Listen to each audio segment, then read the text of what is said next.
D'abord, échange passionnant et je trouve très riche et complémentaire. L'évolution depuis 20 ans de l'entrepreneuriat dans les quartiers, depuis ma fenêtre, hein, qui est le monde académique, donc elle est avec certains biais, mais elle est que finalement les enjeux sont assez proches des enjeux de l'entrepreneuriat au sens large, c'est-à-dire avec, il y a une vingtaine d'années, un focus surtout sur comment est-ce qu'on accompagne la création, puis ensuite on s'est intéressé à comment est-ce qu'on accompagne le financement, et puis ensuite on s'est intéressé à comment est-ce qu'on accompagne l'accélération, le développement des entreprises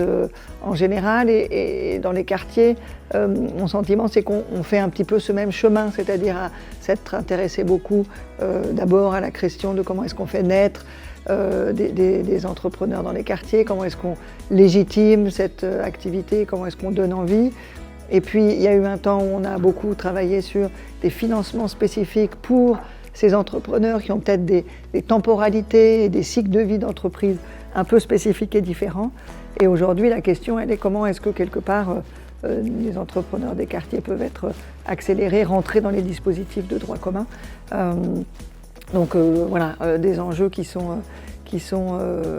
à la fois forts, et on peut voir le verre à moitié vide ou le verre à moitié plein, mais globalement des choses qui ont évolué dans le bon sens, même s'il y a encore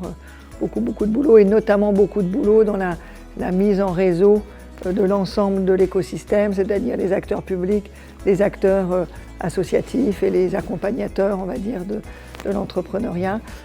et puis les entreprises privées qui doivent être des clients, des partenaires de ces entrepreneurs.